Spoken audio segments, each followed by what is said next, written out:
Hello, everyone, and welcome back to the Moldex 3D live webinar series. My name is Alex Baker, and today we're going to be discussing how to resolve clamp tonnage discrepancies using simulation. All right, without any further ado, let's get started. The topics we're going to be talking about today. First of all, we're going to start off with what is clamp tonnage. So how is clamp tonnage actually useful in simulation? Then we're going to compare clamp tonnage to sprue pressure. These two are pretty much one-to-one, as we will see. Then we're going to evaluate how we can use the pressure discrepancies in simulation to correlate to clamp tonnage and how we can use those discrepancies to fix our problems.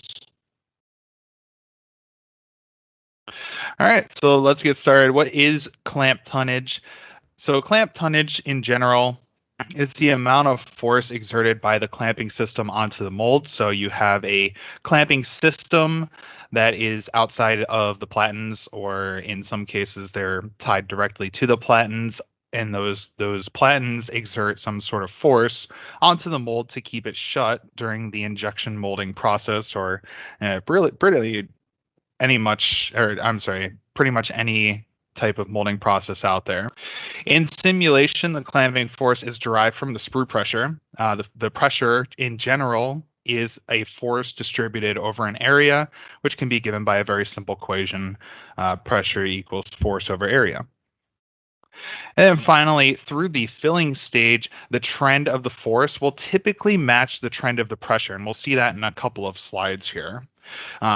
Because these two trends match one another, a lot of the times discrepancies in the clamping tonnage can also be diagnosed through the sprue pressure. All right, so that's a very important philosophy that we'll be exploring as we go along here. All right, so the value of clamp tonnage in simulation. So I just talked about in reality how the clamp tonnage is the amount of force exerted by the clamping system onto the mold. In simulation, we actually go the other way. So in simulation, we're actually calculating the force exerted by the melt onto the mold.